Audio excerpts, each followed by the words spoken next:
E aí, pessoal, tudo bom? Estamos aqui novamente para mais uma livezinha para continuar a leitura de Harry Potter. Estamos no capítulo 5 do Harry Potter e a Câmara Secreta.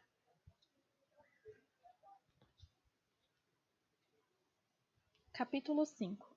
O Salgueiro Lutador. O fim das férias de verão chegou muito depressa para o gosto de Harry. Ele estava ansioso para regressar a Hogwarts, mas aquele mês, na Toca, foi o mais feliz de sua vida. Era difícil não ter inveja de Rony quando pensava nos Dursley e no tipo de boas-vindas que poderia esperar na próxima vez que aparecesse na Rua dos Alfeneiros. Na última noite de férias, a Sra. Weasley fez aparecer um jantar suntuoso que incluiu todos os pratos favoritos de Harry, terminando com um pudim caramelado de dar água na boca. Fred e George encerraram a noite com uma queima de fogos filibusteiros. Encheram a cozinha de estrelas vermelhas e azuis que ricochetearam do teto para as paredes durante no mínimo 1 hora. Então chegou a hora da última caneca de chocolate quente e de ir para a cama. Oi, Ana, tudo bom? Edu, tudo bem? Hoje eu comecei um pouquinho mais tarde que eu estava preparando o almoço e demorou um pouquinho para fazer porque tinha muita coisa para fazer.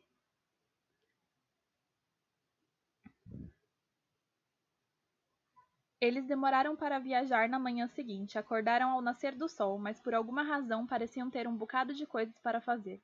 A Sra. Weasley corria de um lado para o outro, mal-humorada, procurando meias desparelhadas e penas de escrever. As pessoas não paravam de dar encontrões nas escadas, meio vestidas, levando pedaços de torradas nas mãos. E o Sr. Weasley quase quebrou o pescoço ao tropeçar em uma galinha solta quando atravessava o quintal, carregando o malão de Gina até o carro. Harry não conseguiu imaginar como é que 8 pessoas, 6 malões, 2 corujas e um rato iam caber em um pequeno Ford Anglia. É claro que ele não contara com os acessórios especiais que o Sr. Weasley acrescentara. Nem uma palavra mole, cochichou ele a Harry, quando abriu a mala do carro e lhe mostrou como a aumentara por artes mágicas para que a bagagem coubesse sem problemas.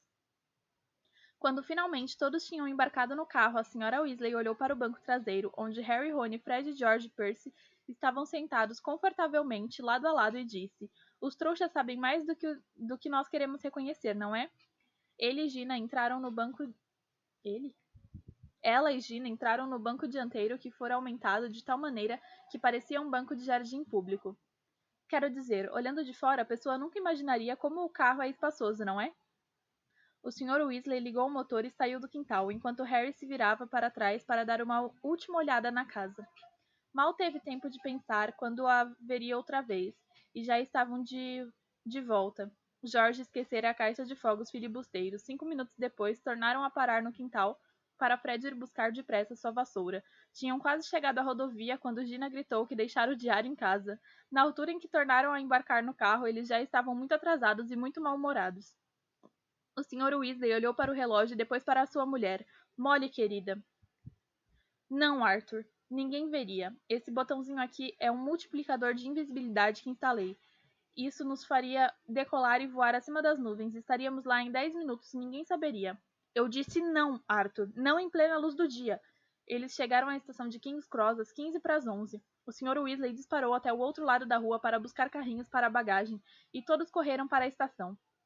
Harry tomara o expresso de Hogwarts no ano anterior. A parte complicada era chegar à plataforma 9:30, que não era visível aos olhos dos trouxas. O que a pessoa tinha que fazer era atravessar numa barreira sólida que separava as plataformas 9 e 10. Não machucava, mas tinha que ser feito com cautela, de modo que os trouxas não vissem a pessoa desaparecer. Percy primeiro, disse a Sra. Weasley, consultando nervoso o relógio no alto, que indicava que tinham apenas 5 minutos para desaparecer pela barreira sem ser vistos. Percy adiantou-se com passos firmes e desapareceu. O Sr. Weasley o seguiu, depois Fred e George. Vou levar Gina e vocês dois venham logo atrás de nós, disse a Sra. Weasley, a Harry e Rony, agarrando a mão de Gina e se afastando. Num piscar de olhos, as duas tinham desaparecido. Vamos juntos, só temos 1 minuto, disse Rony a Harry. Harry verificou se a gaiola de Edwige estava bem encaixada em cima do malão e virou o carrinho de frente para a barreira. Sentia-se absolutamente confiante. Isso não era nem de longe tão desconfortável quanto usar o pó de flu. Os dois se abaixaram sob a barra dos carrinhos e avançaram decididos para a barreira, ganhando velocidade. Quando faltavam apenas poucos passos, eles desataram a correr e... Tapum! Os dois carrinhos bateram na barreira e quicaram de volta. O malão de Rony caiu com estrondo. Harry foi derrubado. A gaiola de Edwige saiu saltando pelo chão encerado e ela rolou para fora. Gritando indignada, as pessoas à volta olharam e um guarda próximo berrou: Que diabos vocês acham que estão fazendo?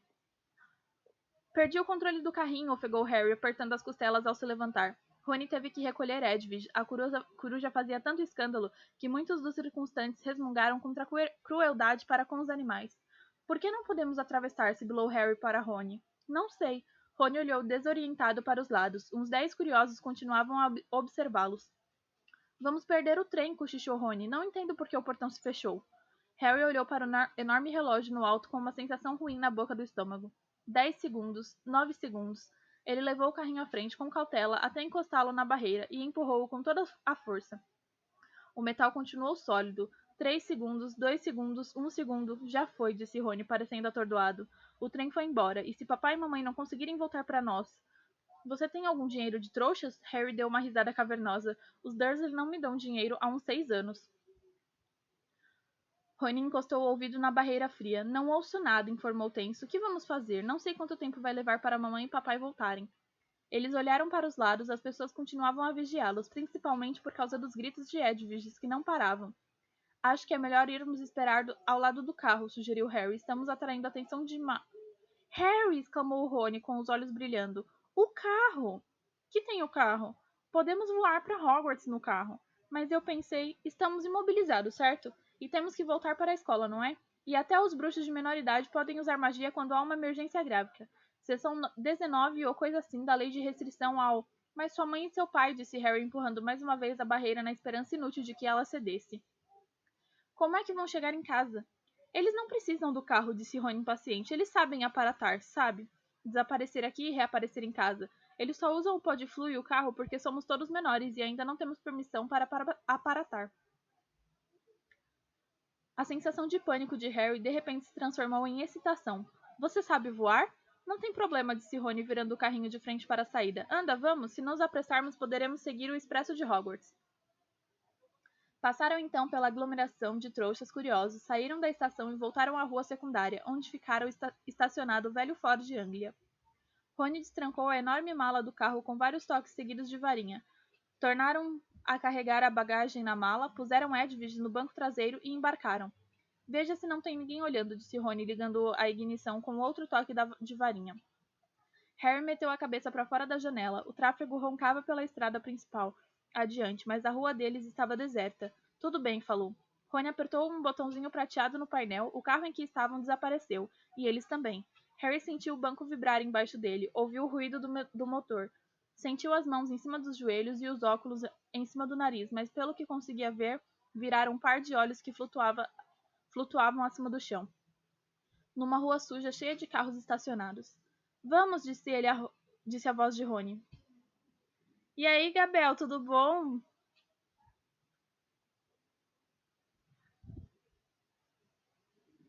Vindo da direita. E o chão e os edifícios sujos de cada lado se distanciaram e foram desaparecendo de vista, à medida que o carro decolava. Em segundos, Londres inteira estava lá embaixo, enfumaçada e cintilante. Então, ouviu-se um estampido e o carro, Harry e Rony reapareceram. Epa! Exclamou Rony, batendo no botão da invisibilidade. Está com defeito. Os dois tocaram o botão, o carro desapareceu e tornou a reaparecer aos pouquinhos. Segure firme, berrou Rony e pisou fundo no acelerador. Eles dispararam em linha reta para dentro de nuvens baixas e repolhudas, e tudo ficou cinzento e enevoado. E agora? Perguntou Harry, piscando diante da cama sólida de nuvens que os comprimia de todos os lados. Temos que ver o trem para saber que direção vamos tomar, disse Rony. Mergulhe outra vez, depressa. Eles baixaram até ficar sob as nuvens e se viraram no banco tentando ver o solo. Estou vendo, gritou Harry, bem na nossa frente, lá!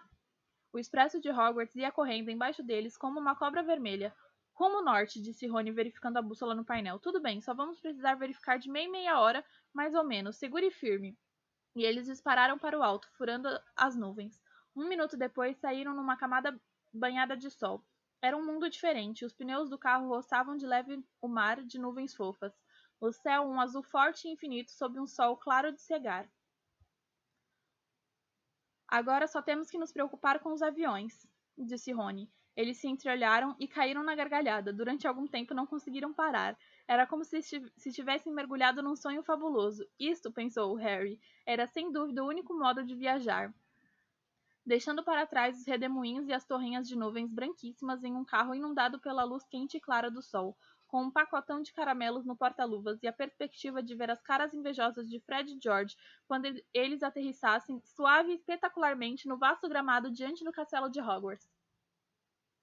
Eles verificaram regularmente a posição do trem durante o voo que os levava cada vez mais para o norte, e em cada mergulho abaixo das nuvens descortinavam uma paisagem diferente.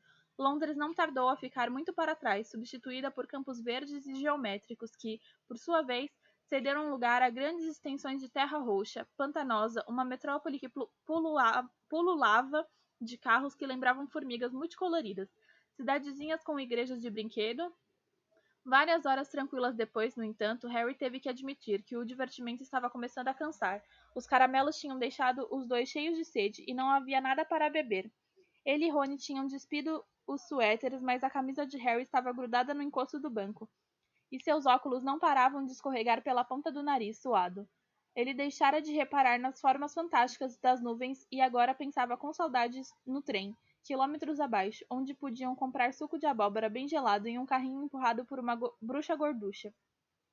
Por que não tinham podido chegar à plataforma 9:30? Não pode faltar muito mais, não é? Perguntou Rony rouco. Horas depois, quando o sol começou a afundar pelo chão de nuvens, tingindo-o de rosa forte. Pronto para verificar outra vez a posição do trem? Ai, coceira. O trem continuava embaixo deles, contornando uma montanha de pico nevado. Escurecera bastante sob a abóbada de nuvens. Rony pisou fundo no acelerador e fez o carro subir outra vez. Mas ao fazer isso, o motor começou a soltar um silvo agudo. Harry e Rony trocaram olhares apreensivos. Provavelmente ele está cansado, disse Rony. Nunca foi tão longe antes. E os dois fingiram não notar o ruído que ficava cada vez mais forte à medida que o céu ia escurecendo, cada vez mais. As estrelas espocavam na escuridão. Harry tornou a vestir o suéter, tentando fingir que não via que os limpadores do para-brisa agora se moviam devagar, como se protestassem. Falta pouco, disse Rony mais para o carro do que para Harry. Falta pouco agora. E deu umas palmadinhas nervosas no painel. Quando voltaram a voar sob as nuvens um pouco mais tarde, tiveram que apurar a vista na escuridão para encontrar um marco que conhecessem. Ali! Gritou Harry, sobressaltando Rony e Edwige, bem em frente, recortado no horizonte escuro, no alto do penhasco sobre o lago.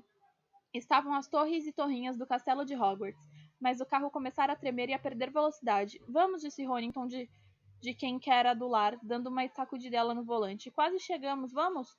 O motor gemia. Finos penachos de fumaça saíam por debaixo do capô. Harry viu-se agarrando as bordas do banco com toda a força ao voarem em direção ao lago. O carro deu uma estremeção feio. Ao espiar pela janela, Harry viu a superfície lisa, escura e espelhada da água, 1,5 km abaixo. Os nós dos dedos de Rony estavam brancos de tanto apertar o volante. O carro estremeceu outra vez.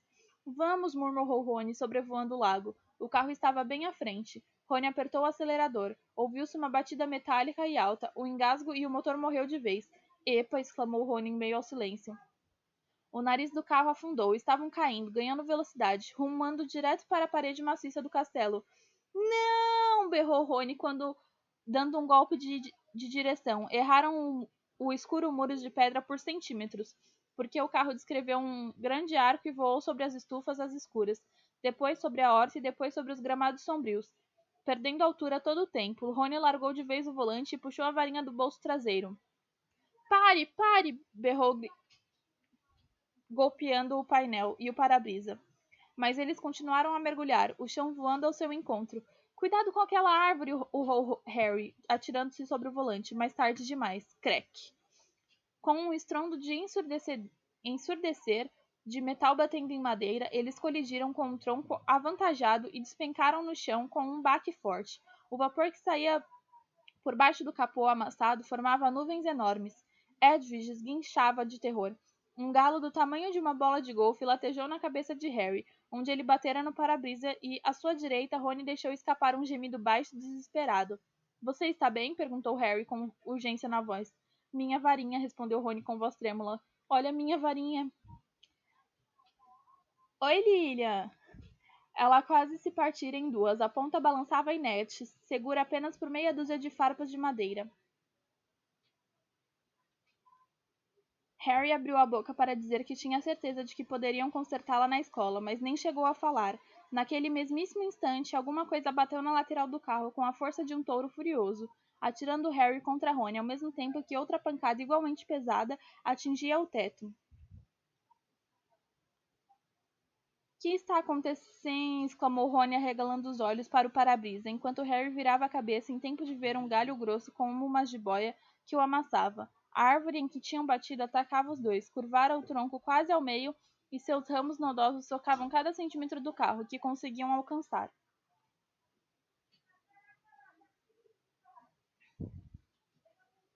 Caracas! Exclamou Rony quando outro ramo retorcido fez uma grande moça na porta do lado dele. O para-brisa agora vibrava sob uma saraivada de golpes aplicados por galinhos em forma de nós, e um galho grosso como um ariete socava furiosamente o teto, que parecia estar afundando.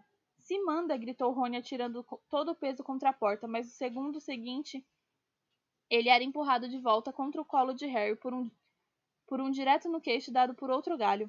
Estamos perdidos, gemeu ele quando o teto afundou, mas, de repente, o fundo do carro começou a vibrar. O motor pegara outra vez. Dê a marcha ré, berrou Harry, e o carro disparou para trás. A árvore continuava a tentar atingi-lo. Ouviam as raízes rangerem como se rasgassem, tentando golpeá-los, enquanto se afastavam dela a toda. Essa, ofegou Rony, foi por pouco. Muito bem, carro. O carro, porém, chegara ao limite de suas forças. Com os dois fortes trancos, as portas se escancararam e Harry sentiu o banco deslizar para um lado. No momento seguinte, ele se viu estatelado no chão úmido. Pancadas fortes informaram que o carro estava ejetando a bagagem deles da mala. A gaiola de Edwidge voou pelos ares e se abriu. Ela soltou um guincho raivoso e voou veloz para o castelo, sem nem ao menos olhar para trás. Então, amassado, arranhado e fumegando, o carro saiu roncando pela escuridão, as lanternas traseiras brilhando com raiva.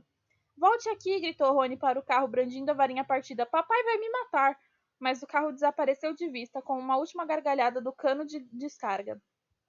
Dá para acreditar na nossa sorte? Disse Rony infeliz, abaixando-se para recolher perebas. De todas as árvores em que podíamos ter batido, tínhamos que bater nessa aqui revida? Ele espiou por cima do ombro a velha árvore, que continuava a agitar os ramos ameaçadoramente. Vamos, disse Harry cansado, é melhor irmos logo para a escola. Não se pareceu nada com a chegada triunfal que eles tinham imaginado.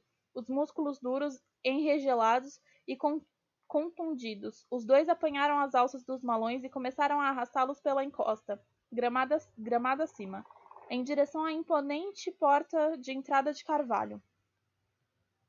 Acho que a festa já começou, comentou Rony, largando a mala ao pé dos degraus da entrada e indo espiar silenciosamente por uma janela iluminada. Ei, Harry, vem ver, é a seleção. Harry correu às janelas e juntos ele e Rony contemplaram o salão principal.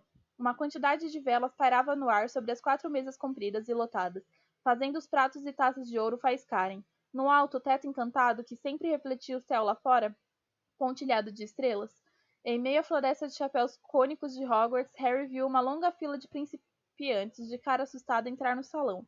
Ginny estava entre eles, facilmente identificável pelos cabelos da família Weasley, muito vívidos. Entre mentes, a professora McGonagall, uma bruxa de óculos que usava os cabelos presos em um coque, estava colocando o famoso chapéu seletor sobre um banquinho diante dos recém-chegados. Todo ano, aquele chapéu antigo remendado, esfiapado e sujo, selecionava os novos alunos para as 4 casas de Hogwarts: Grifinória, Lufa-Lufa, Corvinal e Sonserina. Harry lembrava-se bem da noite em que o colocara na cabeça, exatamente há 1 ano, e esperara, petrificado, a decisão do chapéu que murmurava audivelmente em seu ouvido. Por alguns segundos terríveis, ele receara que o chapéu fosse colocá-lo na Sonserina, a casa de onde saía um número maior de bruxos e bruxas das trevas do que de qualquer outra. Mas ele acabara indo para a Grifinória, junto com Rony, Hermione e o resto dos Weasley. No último trimestre letivo, Harry e Rony tinham ajudado a Grifinória a ganhar o campeonato das casas, vencendo Sonserina pela primeira vez em 7 anos. Um garoto muito pequeno, de cabelos castanhos acinzentados, foi chamado para colocar o chapéu na cabeça. O olhar de Harry passou por ele e foi pousar no lugar em que Dumbledore, o diretor, assistia à cerimônia, sentado à mesa dos funcionários. Sua longa barba prateada e os óculos de meia-lua brilhando à luz das velas. Vários lugares adiante, Harry viu Gilderoy Lockhart com suas vestes azuis, e lá na ponta se sentava Hagrid, enorme e peludo, bebendo grandes goles de sua taça. Espera aí, cochichou Harry para Rony. Há uma cadeira vaga na mesa dos funcionários. Onde está o Snape? Severo Snape era o professor de que Harry menos gostava. Por acaso, Harry era o aluno de quem Snape menos gostava também. Cruel, irônico e detestado por todo mundo, exceto pelos alunos da sua própria casa Sonserina, Snape ensinava poções. Vai ver ele está doente, disse Rony esperançoso. Vai ver ele foi embora, disse Harry, porque não conseguiu o lugar de professor de defesa contra as artes das trevas outra vez. Ou vai ver foi despedido, disse Rony entusiasmado. Quero dizer, todo mundo o detesta. Ou vai ver, disse uma voz muito seca atrás dele. Está esperando para saber por que vocês dois não chegaram no trem da escola. Harry virou-se depressa. Ali, as vestes negras ondeando a brisa gelada. Achava-se parado Severo Snape. Era um homem magro, com a pele macilenta, um nariz curvo e cabelos negros e oleosos até os ombros. E naquele momento sorria de um jeito que dizia a Harry e Rony que eles estavam numa baita encrenca. Me acompanhe, disse Snape sem nem ousar se entreolhar. Harry e Rony seguiram Snape pela escada e entraram no enorme saguão cheio de ecos, iluminado por tochas. Um cheiro delicioso de comida vinha do salão principal, mas Snape os levou para longe do calor e da luz e desceu uma estreita escada de pedra que levava às masmorras. Para dentro, disse ele, indicando a porta que abrira no corredor frio. Eles entraram na sala de Snape trêmulos. As paredes sombrias estavam cobertas de prateleiras com grandes frascos, em que flutuava todo tipo de coisa nojenta de que, naquele momento, Harry nem queria saber o nome. A lareira estava apagada e vazia. Snape fechou a porta e virou-se para encará-los. Então, disse com suavidade, o trem não é bastante bom para o famoso Harry Potter e seu leal escudeiro Weasley? Queriam chegar acontecendo, não foi, rapazes? Não, senhor, foi a barreira na estação de King's Cross. Ela... Silêncio, disse Snape secamente. Que foi que fizeram com o carro? Rony engoliu em seco. Não era a primeira vez que Snape dava a Harry a impressão de ser capaz de ler pensamentos, mas um momento depois ele compreendeu, quando Snape desdobrou o profeta vespertino daquele dia. Vocês foram vistos, sibilou o professor mostrando a manchete. Ford Anglia voador intriga trouxas, e começou a ler em voz alta. 2 trouxas em Londres, convencidos de terem visto um velho carro sobrevoar a Torre dos Correios, ao meio-dia em Norfolk. A senhora Hatch Baylis, quando pendurava a roupa para secar, o Sr. Angus Fleet de Peebles comunicou à polícia. Um total de 6 ou 7 trouxas. Acredito que o seu pai trabalha no departamento que coíbe o mau uso de artefato dos trouxas, perguntou ele, erguendo os olhos para Rony com um sorriso ainda mais desagradável. O próprio filho dele. Harry teve a sensação de que acabara de levar um direto no estômago, aplicado por um dos ramos mais parrudos da árvore maluca. Se alguém descobrisse que o Sr. Weasley havia enfeitiçado o carro, não tinham pensado nisso. Reparei na minha busca pelo parque que houve considerável dano a um salgueiro lutador muito valioso, continuou Snape. Aquela árvore causou mais dano a nós do que nós a deixou escapar, Rony. Silêncio, disse Snape outra vez. Infelizmente, vocês não fazem parte da minha casa, e a decisão de expulsá-los não cabe a mim. Vou buscar as pessoas que têm este prazeroso poder. Esperem aqui. Harry e Rony se entreolharam pálidos. Harry não sentia mais fome, sentia-se extremamente enjoado. Tentou não olhar para uma coisa grande e pegajosa que estava suspensa em um líquido verde, em uma prateleira atrás da escrivaninha de Snape. Se Snape tivesse ido buscar a professora McGonagall, diretora da casa Grifinória, eles tampouco estariam em melhor situação. Poderia ser mais justa do que Snape, mas era rigorosíssima. 10 minutos depois, Snape voltou e não deu outra. Era a professora McGonagall que o acompanhava. Harry já a vira várias vezes, mas ou se esquecera como a boca da professora ficava contraída, ou nunca vira zangada antes. Ela ergueu a varinha no momento em que entrou. Os dois, Harry e Rony, se entreolharam, mas ela meramente a apontou para a lareira apagada, onde as chamas irromperam instantaneamente. Sentem-se, e os dois recuaram e se sentaram em cadeiras junto à lareira. Expliquem-se, disse os óculos brilhando agourentos. Rony saiu contando a história a começar pela barreira da estação, que se recusara a deixá-los passar. Então não tivemos outra escolha, professora. Não podíamos embarcar no trem. Por que não nos mandaram uma carta por coruja? Creio que você tem uma coruja, disse a professora McGonagall, olhando para Harry com frieza. Harry ficou boquiaberto. Agora que ela dissera, parecia coisa óbvia para ter sido feita. Eu não pensei. Isto, tornou a professora, é óbvio. Ouviu-se uma batida na porta da sala, e Snape, agora com a cara mais feliz que nunca, abriu-a. Parado à porta, achava-se o diretor, o professor Dumbledore. O corpo de Harry inteiro ficou insensível. Dumbledore parecia anormalmente sério, olhou por cima daquele nariz curvo dele, e Harry subitamente viu-se desejando que ele e Rony ainda estivessem apanhando do salgueiro lutador. Fez-se um longo silêncio, então Dumbledore disse: Por favor, expliquem por que fizeram isso. Teria sido melhor se tivesse gritado. Harry detestou o desapontamento que havia na voz dele. Por alguma razão, não conseguiu encarar Dumbledore nos olhos, e em vez disso falou para os próprios joelhos. Contou a Dumbledore tudo, exceto que o Sr. Weasley era o dono do carro enfeitiçado, fazendo parecer que ele e Rony tinham encontrado o carro voador estacionado do lado de fora da estação por acaso. Ele sabia que Dumbledore perceberia a coisa na mesma hora, mas o diretor não fez perguntas sobre o carro. Quando Harry terminou, ele apenas continuou a observá-los, através dos óculos de meia-lua. Vamos buscar as nossas coisas, disse Rony com a desesperança na voz. De que é que está falando, Weasley? Vociferou a professora McGonagall. Bem, os senhores vão nos expulsar, não é? Disse Rony. Harry olhou rapidamente para Dumbledore. Hoje não, Sr. Weasley, disse Dumbledore, mas preciso incutir em vocês a gravidade do que fizeram. Vou escrever as duas famílias hoje à noite. Devo também preveni-los de que, se fizerem isso de novo, não terei escolha senão expulsar os dois. Snape fez cara de quem acaba de ouvir que o Natal foi cancelado. Pigarreou e disse: Professor Dumbledore, esses garotos zombaram da lei que restringe o uso de magias por menores. Causaram sérios danos a uma árvore antiga e valiosa. Com certeza, atos desta natureza, a professora McGonagall é quem decidirá sobre o castigo dos meninos, Severo, disse Dumbledore calmamente. Fazem parte da casa dela e, portanto, são responsabilidade dela. E se virou para a professora. Preciso voltar para a festa, Minerva. Tenho que dar alguns avisos. Vamos, Severo. Tenho uma torta de abóbora deliciosa que quero provar. Snape lançou um olhar de puro veneno a Harry e Rony ao se deixar levar embora da sala, deixando-os sozinhos com a professora McGonagall, que ainda os observava como uma águia atenta. É melhor ir à ala hospitalar. Nossa senhora, que difícil. É melhor ir à ala hospitalar, Weasley. Você está sangrando.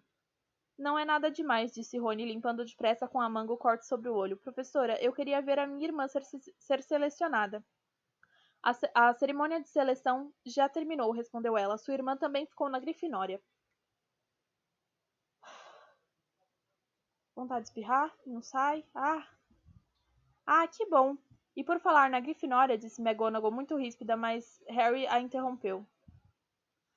Professora, quando apanhamos o carro, o ano letivo ainda não tinha começado, por isso a Grifinória não deve perder pontos, deve? Terminou ele observando-a ansioso.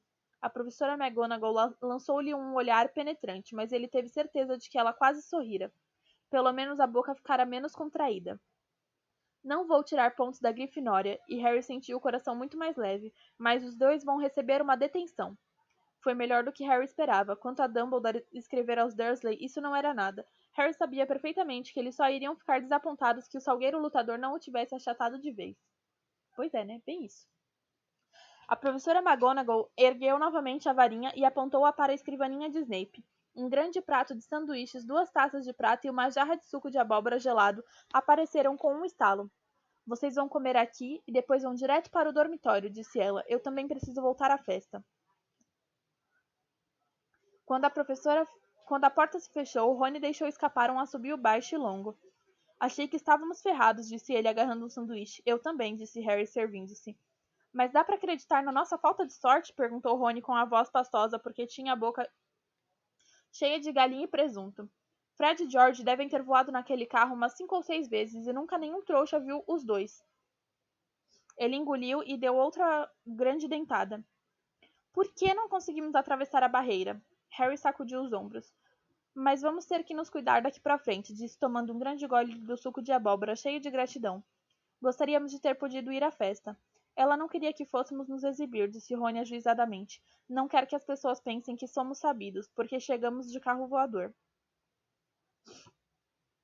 Quando acabaram de comer tudo o que puderam, o prato sempre tornara a se encher sozinho. Eles se levantaram e deixaram a sala, tomando o caminho familiar para a Torre da Grifinória. O castelo estava silencioso, parecia que a festa havia acabado. Os dois passaram pelos quadros que resmungavam e as armaduras que rangiam e subiam a estreita escada de pedra, até chegarem finalmente à passagem onde se escondia a entrada secreta para a Grifinória, atrás do retrato a óleo de uma mulher muito gorda, de vestido de seda rosa. Senha? Perguntou ela quando os dois se aproximaram. Murmurou Harry. Eles não sabiam a senha do novo ano.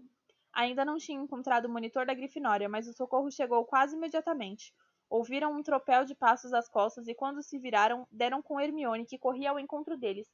Aí estão vocês! Onde se meteram? Os boatos mais ridículos. Alguém disse que vocês foram expulsos por terem batido com um carro voador. Bem, não fomos expulsos, garantiu-lhe Harry. Vocês não vão me dizer que realmente chegaram aqui voando, disse Hermione em tom quase tão severo quanto o da professora McGonagall. Pode poupar o sermão, disse Rony impaciente, e nos dizer qual é a nova senha? É maçarico, respondeu Hermione impaciente, mas não é isso que está em questão. Suas palavras, porém, foram interrompidas, pois o retrato da mulher gorda se abriu em meio a uma repentina tempestade de aplausos. Parecia que todos os alunos da Grifinória ainda estavam acordados, espremidos na sala comunal redonda, trepados nas mesas fora de esquadro e nas poltronas que afundavam, esperando os dois chegarem. Braços passaram pela abertura do retrato para puxar Harry e Rony para dentro, deixando Hermione subir depois e sozinha. Genial! Berrou Lino Jordan. Um achado, que entrada, aterrissar um carro voador no Salgueiro Lutador. Vão comentar isso durante anos. Parabéns, disse uma quintanista com que Harry nunca falara antes. Alguém dava palmadinhas em suas costas como se ele tivesse acabado de ganhar uma maratona. Fred e George abriram o caminho por entre os colegas aglomerados e perguntaram ao mesmo tempo: Por que não viemos no carro, hein? Rony estava com a cara vermelha e sorria constrangido, mas Harry acabava de ver uma pessoa que não parecia nada feliz. Percy era visível por cima das cabeças de uns alunos de primeira série animados, e parecia estar querendo se aproximar o suficiente para começar a ralhar com eles. Harry cutucou Rony nas costelas e fez sinal em direção a Percy. Rony entendeu na mesma hora. Temos que subir, um pouco cansados, disse ele, e os dois começaram a abrir caminho em direção à porta do lado oposto da sala, que levava à escada circular e aos dormitórios. Noite, Harry falou por cima do ombro para Hermione, que estava com uma cara tão feia quanto Percy. Os garotos conseguiram chegar ao outro lado da sala comunal, ainda recebendo palmadinhas nas costas, e alcançaram a paz das escadas. Subiram as escadas correndo, direto para cima, e finalmente chegaram à porta do antigo dormitório, que agora tinha um letreiro que dizia Alunos da segunda série. Entraram no quarto circular, que já conheciam, com camas de 4 colunas e cortinas de veludos vermelhos, e suas janelas altas e estreitas. Seus malões tinham sido trazidos até o quarto e colocados aos pés da cama. Rony sorriu com ar de culpa para Harry. Sei que não devia ter curtido isso nem nada, mas a porta do dormitório se escancarou e por ela entraram os outros segundanistas da Grifinória, Simas Finnegan, Dino Thomas e Neville Longbottom. Inacreditável! Exclamou Simas radiante. Legal, disse Dino. Um assombro, acrescentou Neville atônito. Harry não conseguiu se controlar, sorriu também. Bebeu um pouquinho de água.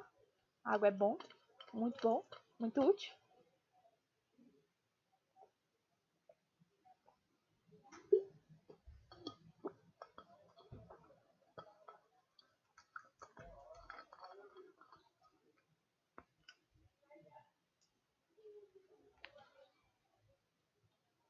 Capítulo 6. Gilderoy Lockhart.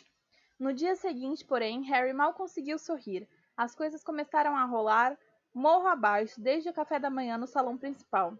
As 4 mesas compridas, cada uma de uma casa, estavam cobertas de terrinas de mingau de aveia, travessas de peixe defumado, montanhas de torradas e pratos com ovos e bacon.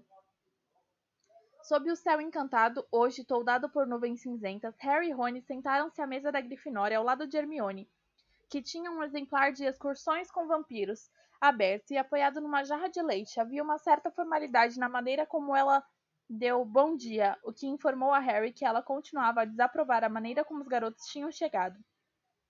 Neville Longbottom, por outro lado, cumprimentou-os animado. Neville era um menino de rosto redondo e dado a acidentes, com a pior memória que Harry já vira em alguém.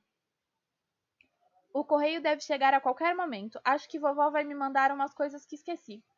Harry mal tinha começado a comer o mingau quando, a confirmar o comentário, ouviu-se um rumorejo de asas no alto, e uma centena de corujas entrou, descrevendo círculos pelo salão e deixando cair cartas e pacotes entre os alunos que tagarelavam.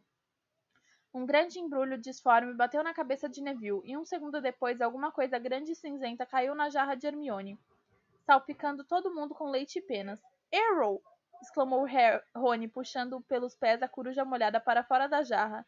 Arrow caiu, desmaiada, em cima da mesa, as pernas para cima e um envelope vermelho e úmido no bico.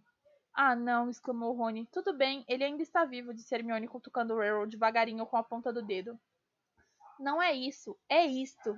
Rony estava apontando para o envelope vermelho. Parecia um envelope comum para Harry, mas Rony e Neville olharam para ele como se fosse explodir.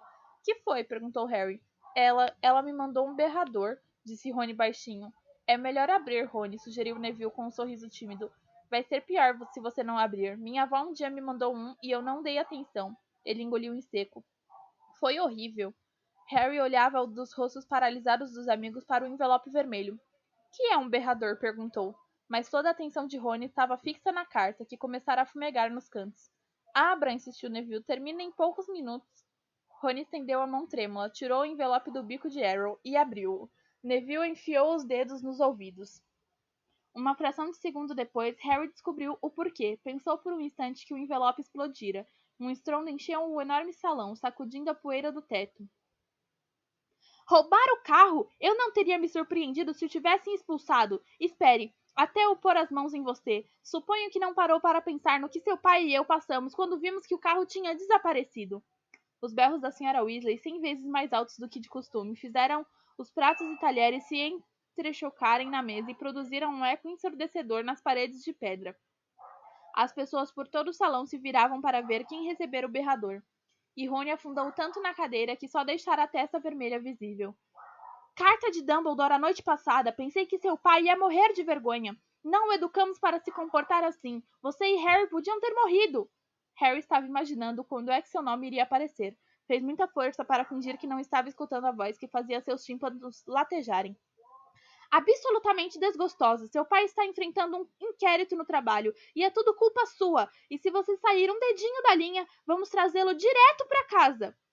Seguiu-se um silêncio que chegou a ecoar. O envelope vermelho que caíra nas mãos de Rony pegou fogo e encrespou-se em cinzas. Harry e Rony ficaram aturdidos, como se uma onda gigantesca tivesse acabado de passar por cima deles. Algumas pessoas riram e aos poucos a balbúrdia da conversa recomeçou. Hermione fechou excursões com vampiros e olhou para o cocuruto da cabeça de Rony. Bem, não sei o que é que você esperava, Rony, mas você não me diga que mereci, retrucou Rony com rispidez. Harry empurrou o prato de mingau, suas entranhas queimavam de remorso. O Sr. Weasley estava enfrentando um inquérito no trabalho, depois de tudo que o Sr. e a Sra. Weasley tinham feito por ele durante o verão. Mas não teve muito tempo para pensar nisso. A professora McGonagall vinha passando pela mesa da Grifinória, distribuindo os horários dos cursos. Harry recebeu o dele e viu que a primeira aula era uma aula dupla de herbologia, com os alunos da Lufa-Lufa. Harry, Ron e Hermione deixaram o castelo juntos, atravessaram a horta e rumaram para as estufas, onde as plantas mágicas eram cultivadas. Pelo menos o berrador fizera uma coisa boa. Hermione parecia achar que tinham sido suficientemente castigados e voltar a ser absolutamente simpática. Ao se aproximarem das estufas, viram o resto da classe em pé, do lado de fora, esperando a professora Sprout. Harry, Ron e Hermione tinham acabado de se reunir à turma quando a professora surgiu, caminhando pelo gramado, acompanhada de Gilderoy Lockhart. Ela trazia os braços carregados de bandagens, e, com outro aperto de remorso, Harry viu o salgueiro lutador ao longe, com vários ramos em tipóias. A professora Sprout era uma bruxinha atarracada que usava um chapéu remendado sobre os cabelos soltos. Geralmente tinha uma grande quantidade de terra nas roupas e suas unhas teriam feito tia Petúnia desmaiar. Gilderoy Lockhart, ao contrário, estava imaculado em suas espetaculares vestes azul turquesa, os cabelos dourados brilhando sob um chapéu também turquesa, com um galão dourado e perfeitamente assentado na cabeça. Ah, alô, pessoal! Cumprimentou ele sorrindo para os alunos reunidos. Acabei de mostrar ao professor Sprout a maneira certa de cuidar de um salgueiro lutador. Mas não quero que vocês fiquem com a ideia de que sou melhor do que ela em herbologia. Por acaso encontrei várias dessas plantas exóticas nas minhas viagens. Estufa 3 hoje, rapazes, disse a professora Sprout, que tinha um ar visivelmente contrariado, bem diferente de sua habitual expressão animada. Houve um murmúrio de interesse. Até então, só tinham estudado na estufa número 1. A estufa 3 guardava plantas muito mais interessantes e perigosas. A professora Sprout tirou uma chave enorme do cinto e destrancou a porta. Harry sentiu um cheiro de terra molhada e fertilizante mesclados ao perfume pesado de umas flores enormes do tamanho de sombrinhas que pendiam do teto. Ia entrar em seguida Rony e Hermione na estufa quando Lockhart estendeu a mão. Harry, estou querendo dar uma palavra. A senhora não se importa se eles se atrasaram uns minutinhos, não é, professor Sprout? A julgar pela cara de desagrado da professora, ela se importava sim, mas Lockhart disse, é isso aí, e fechou a porta da estufa na cara dela. Harry, disse Lockhart, os dentões brancos faiscando ao sol, quando ele balançou a cabeça. Harry, Harry, Harry. Completamente estupefato, Harry ficou calado. Quando ouvi, bem, é claro que foi tudo minha culpa. Tive vontade de me chutar. Harry não fazia ideia do que é que o professor estava falando. Ia dizer isso quando Lockhart acrescentou. Nunca fiquei tão chocado em minha vida. Chegar a Hogwarts num carro voador? Bem, é claro, entendi na mesma hora por que você fez isso. Estava na cara, Harry, Harry, Harry. Era incrível como é que ele conseguia mostrar cada uma daqueles dentes brilhantes até quando não estava falando. Teve uma provinha de publicidade, não foi? Disse Lockhart. Ficou mordido. Esteve na primeira página comigo e não pôde esperar para repetir o feito. Ah, não, professor, sabe? Harry, Harry, Harry, disse Lockhart, segurando-o pelo ombro. Eu compreendo. É natural querer mais depois de provar uma vez. E eu me culpo por ter lhe dado a oportunidade, porque a coisa não podia deixar de lhe subir a cabeça. Mas olha aqui, rapaz. Você não pode começar a voar em carros para tentar chamar atenção para sua pessoa. É bom se acalmar, está bem? Tem muito tempo para isso quando for mais velho. Sei o que já está pensando. Tudo bem para ele. Já é um bruxo internacionalmente conhecido, mas quando eu tinha 12 anos era um João Ninguém, como você é agora. Mas o Harry não é um João Ninguém, esse cara é um babaca, mas beleza. Diria até que era mais João Ninguém. Quero dizer, algumas pessoas já ouviram falar de você, não é mesmo? Todo aquele episódio com ele que não deve ser nomeado. Ele olhou para a cicatriz em forma de raio na testa de Harry. Eu sei, não é tão bom quanto ganhar o prêmio do sorriso mais atraente do Semanário dos Bruxos 5 vezes seguidas, como eu. Mas é um começo, Harry, é um começo. Ele deu uma piscadela cordial a Harry e foi-se embora a passos largos. Harry continuou aturdido por alguns segundos, depois, lembrando-se de que devia estar na estufa, abriu a porta e entrou sem chamar atenção. A professora Sprout estava parada atrás de uma mesa de cavalete no centro da estufa. Havia uns 20 pares de abafadores de ouvidos de cores diferentes arrumados sobre a mesa. Quando Harry tomou seu lugar entre Rony e Hermione, a professora disse: Vamos reinvasar mandrágoras hoje. Agora, quem é que sabe me dizer as propriedades da mandrágora? Ninguém se surpreendeu quando a mão de Hermione foi a primeira a se levantar. A mandrágora é um tônico reconstituinte muito forte, disse Hermione, parecendo, como sempre, que engolir o livro-texto.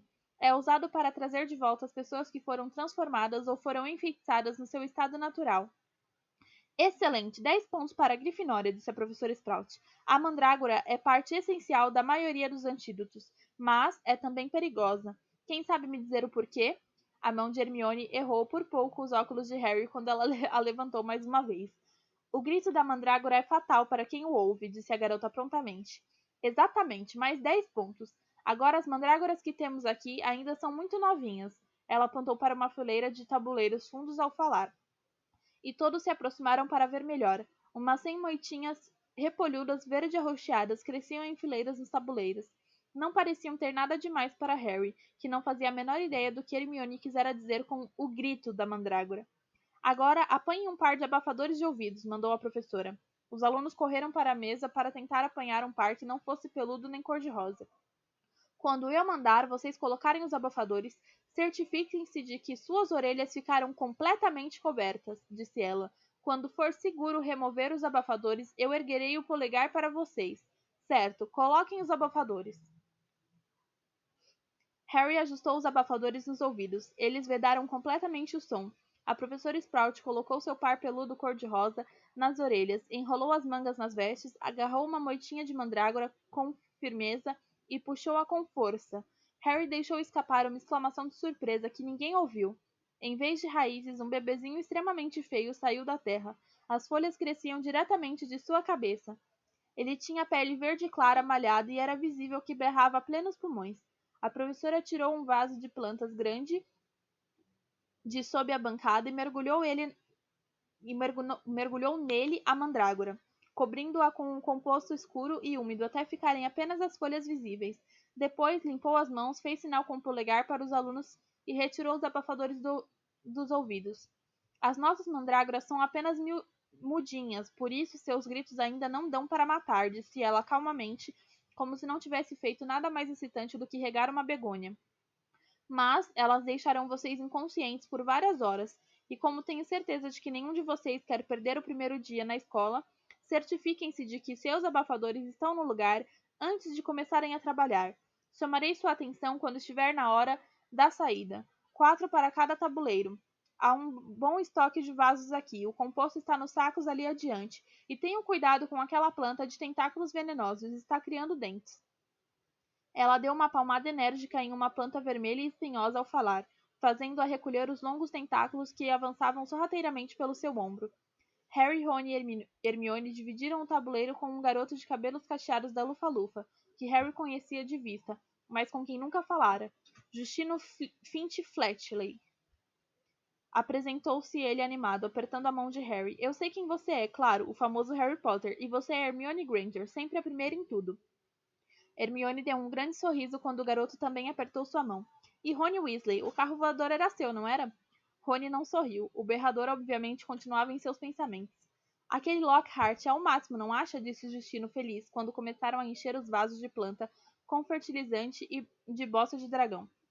Um cara super corajoso.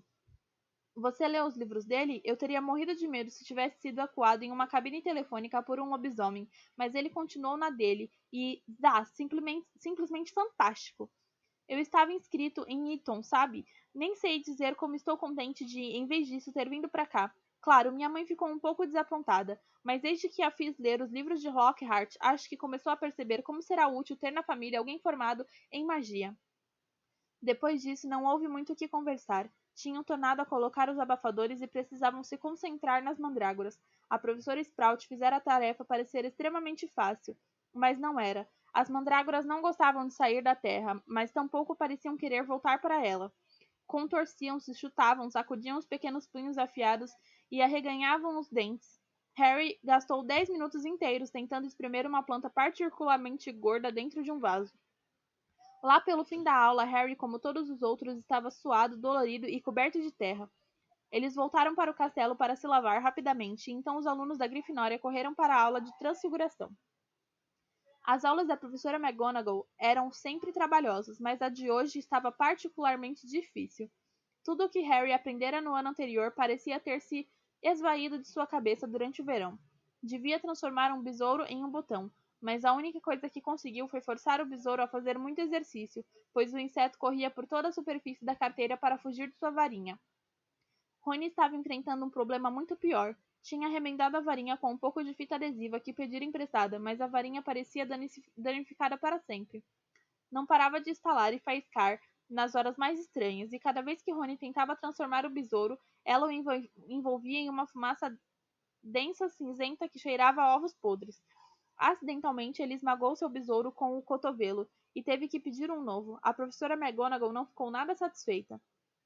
Foi um alívio para Harry ouvir a sineta para o almoço. Seu cérebro parecia ter virado uma esponja espremida. Todos saíram da sala, exceto ele e Rony, que, furioso, dava golpes de varinha na carteira. Coisa burra, inútil! Escreva para casa pedindo uma nova, sugeriu Harry, quando a varinha produziu uma sarevada de tiros feito um rojão. Ah, sim, e recebo outro berrador em resposta, disse Rony, enfiando na mochila a varinha, que agora sibilava. A culpa é sua se a varinha partiu. Os três amigos desceram para o refeitório, onde o humor de Rony não melhorou ao ver a coleção de botões perfeitos que Hermione mostrava ter feito na aula de transfiguração. Que vamos ter hoje à tarde? Perguntou Harry, mudando de assunto depressa. Defesa contra as artes das trevas, respondeu Hermione na mesma hora. Por quê? Perguntou Rony, apanhando o horário dela. Você sublinhou com coraçõezinhos as aulas de Lockhart. Hermione puxou o horário da mão de Rony, corando loucamente. Quando terminaram o almoço, os três saíram para o pátio nublado. Hermione se sentou em um degrau de pedra e tornou a enfiar o nariz em excursões com vampiros. Harry e Rony ficaram discutindo o quadribol durante vários minutos até Harry perceber que estava sendo atentamente vigiado. Ao erguer os olhos, viu que o garoto miudinho de cabelos louros cinza, que ele vira experimentando o chapéu seletor na véspera, o encarava como que paralisado. Estava agarrado a um objeto que parecia uma máquina fotográfica de trouxas, e, no momento em que Harry olhou para ele, ficou Scarlet. Tudo bem, Harry? Sou Colin Creevey, disse o menino sem fôlego, adiantando-se hesitante. Sou da Grifinória também. Você acha que tem algum problema se... Posso tirar uma foto? Acrescentou erguendo a máquina esperançoso. Uma foto? Repetiu Harry sem entender. Para provar que conheci você, disse Colin Creevy, ansioso, aproximando-se mais. Sei tudo sobre você. Todo mundo me contou. Como foi que você sobreviveu quando você sabe quem tentou matá-lo? E como foi que ele desapareceu e tudo mais? E como você ainda conserva a cicatriz em forma de raio na testa. Seus olhos esquadrinharam a raiz dos cabelos de Harry. E um garoto no meu dormitório disse que se eu revelar o filme na poção correta, as fotos vão se mexer. Colin inspirou profundamente, estremecendo de excitação, e disse: Isso aqui é fantástico, não acha? Eu não sabia que as coisas estranhas que eu fazia eram magia, até receber uma carta de Hogwarts. Meu pai é leiteiro, ele também não conseguia acreditar. Então, estou tirando um montão de fotos para levar para ele, e seria bem bom se tivesse a sua. O garoto olhou para Harry como se implorasse. Quem sabe o seu amigo podia tirar e eu podia ficar do seu lado, e depois você podia autografar a foto. Autografar a foto? Você está distribuindo fotos autografadas, Potter? A voz de Draco Malfoy, alta e desdenhosa, ecoou pelo pátio. Ele parara logo atrás de Colin, ladeado como sempre que estava em Hogwarts. Pelos capangas grandalhões, Crabbe e Goyle. Todo mundo em fila, gritou Malfoy para os alunos. Harry Potter está distribuindo fotos autografadas. Não, não estou não, disse Harry com raiva, cerrando os punhos. Cale a boca, Malfoy. Você está com inveja, ouviu a voz fina de Colin, cujo corpo inteiro era da grossura do pescoço de Crabbe. Inveja, disse Malfoy, que não precisava mais gritar. Metade do pátio estava escutando. De quê? Não quero uma cicatriz nojenta na minha testa, muito obrigado. Por mim, não acho que ter a cabeça aberta faz ninguém especial. Crabbe e Goyle davam risadinhas idiotas. Vá comer lesmas, Malfoy, disse Rony furioso. Crabbe parou de rir e começou a esfregar os nós dos dedos, de maneira ameaçadora. Cuidado, Weasley, caçoou Malfoy. Você não vai querer começar nenhuma confusão, ou sua mamãe vai aparecer aqui para tirá-lo da escola. Ele imitou a voz aguda e penetrante. Se você sair um dedinho da linha... Um grupo de quintanistas da Sonserina que estava próximo deu gargalhadas ao ouvir isto. Weasley gostaria de ganhar uma foto autografada, Potter? Riu-se Malfoy. Valeria mais do que a casa inteira da família dele. Rony brandiu a varinha emendada, mas Hermione fechou o Excursões com Vampiros com um estalo e cochichou. Cuidado! Que está acontecendo? Que está acontecendo? Gilderoy Lockhart vinha em passos largos em direção à aglomeração, suas vestes turquesa rodopiando para trás.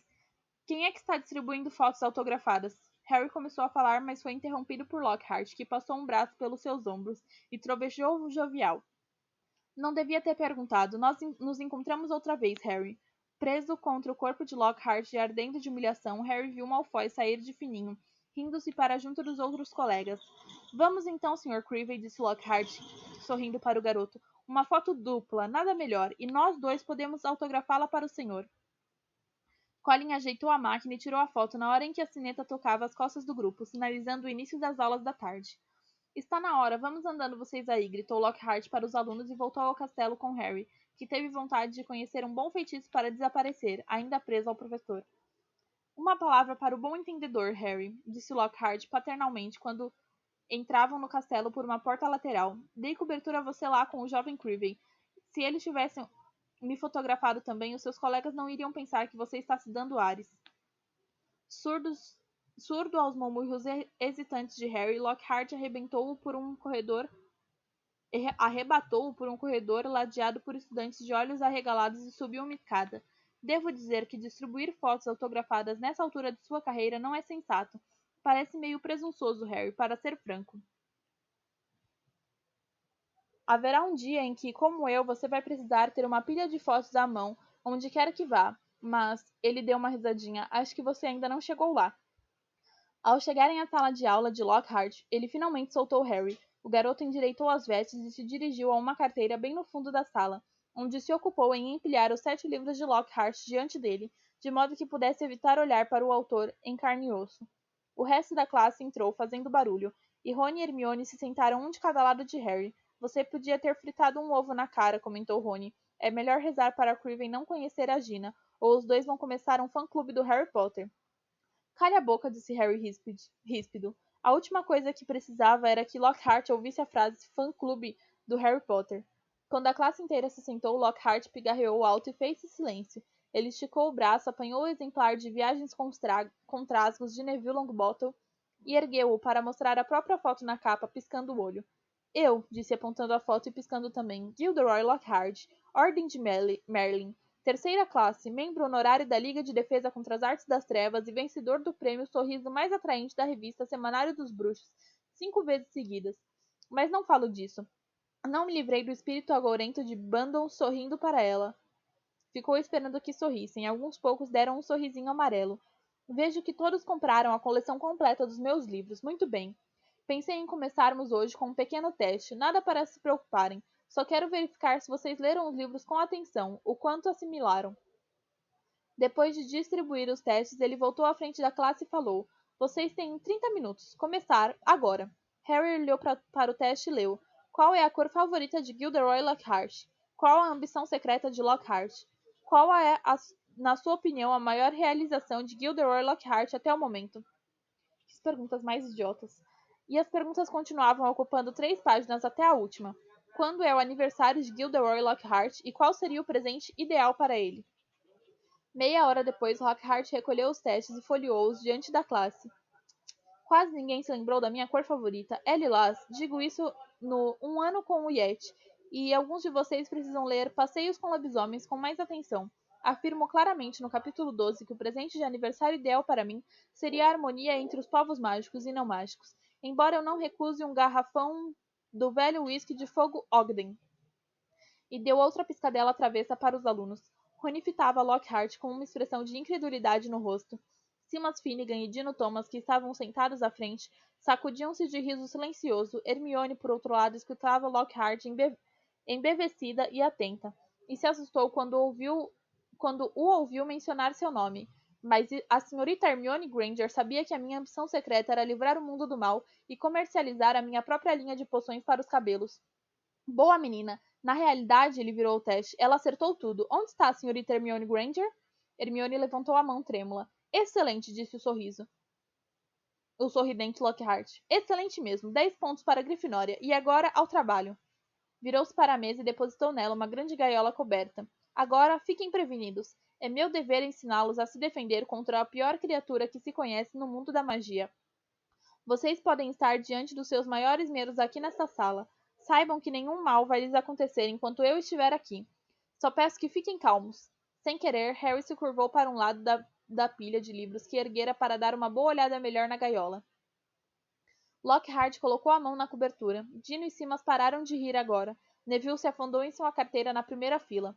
Peço que não gritem, recomendou Lockhart em voz baixa. Pode provocá-los. E a classe inteira prendeu a respiração. Lockhart puxou a cobertura com um gesto largo. Sim, senhores, disse teatralmente. Diabretes da Cornualha, recém-capturados. Simas Finnegan não conseguiu se controlar. Deixou escapar uma risada pelo nariz que nem mesmo Lockhart poderia confundir com um grito de terror. Que foi? Ele sorriu para Simas.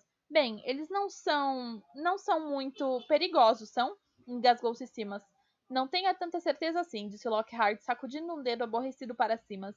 Esses bandidinhos podem ser diabolicamente astutos. Os diabretes eram azul elétrico e tinham uns 20 centímetros de altura. Os rostos finos e as vozes tão agudas que pareciam um bando de periquitos fazendo algazarra. No instante em que a cobertura foi retirada, eles começaram a falar e a voar de maneira rápida e excitada, a sacudir as grades e a fazer caras esquisitas para as pessoas mais próximas. Certo então, disse Lockhart em voz alta, vamos ver o que vocês acham deles. E abriu a gaiola. Foi um pandemônio, os diabretes disparavam em todas as direções como foguetes. 2 deles agarraram Neville pelas orelhas e o ergueram no ar. Vários outros voaram direto pelas janelas, fazendo cair uma chuva de estilhaços de vidro no canteiro. Os demais se puseram a destruir a sala de aula com mais eficiência do que um rinoceronte desembestado. Agarraram tinteiros e salpicaram a sala de tinta, picaram livros e papéis, arrancaram quadros das paredes, viraram a cesta de lixo, pegaram as mochilas e livros e os atiraram contra as vidraças quebradas. Em poucos minutos, metade da classe estava abrigada embaixo das carteiras e Neville pendurado no teto pelo lustre de ferro. Vamos, vamos, reúnam eles, são apenas diabretes, gritou Lockhart. Ele enrolou as mangas, brandiu a varinha e berrou. Pesquipsque pesternomi. As palavras não produziram efeito algum. Um dos diabretes se apoderou da varinha e atirou-a também pela janela. Lockhart engoliu em seco e mergulhou embaixo da mesa. escapando por pouco de ser esmagado por Neville, que despencou um segundo depois quando Lúcio cedeu. A sineta tocou e todos desembestaram para a saída. Na calma relativa que se seguiu, Lockhart levantou-se, viu Harry, Ron e Hermione, que estavam quase à porta, e disse: Bem, vou pedir a vocês que enfiem rapidamente os restantes de volta na gaiola. E, passando pelos três, fechou a porta depressa. Dá para acreditar? Rugiu Rony quando um dos diabretes restantes lhe deu uma dolorosa mordida na orelha. Ele só quer nos dar uma experiência direta, disse Hermione, mobilizando 2 diabretes ao mesmo tempo, com um inventivo feitiço congelante. E enfiando-os de volta na gaiola. Direta? Disse Harry, que estava tentando agarrar um diabrete que dançava fora de seu alcance, dando-lhe língua. Mione, ele não tinha a menor ideia do que estava fazendo. Bobagem, você leu os livros dele. Vê só todas as coisas incríveis que ele fez. Que ele diz que fez, murmurou Rony. E assim acabou o capítulo. Pessoal, vamos ficando por aqui hoje. Até a próxima. Um beijo para vocês. Agradeço a participação de quem apareceu na live, de quem veio me assistir, de quem comentou no chat. Muito obrigado pela participação de vocês. E agora eu me vou e até amanhã. Até amanhã? Não, até sexta. Amanhã eu não vou aparecer por aqui. E é isso, pessoal. Um grande beijo e tchau, tchau.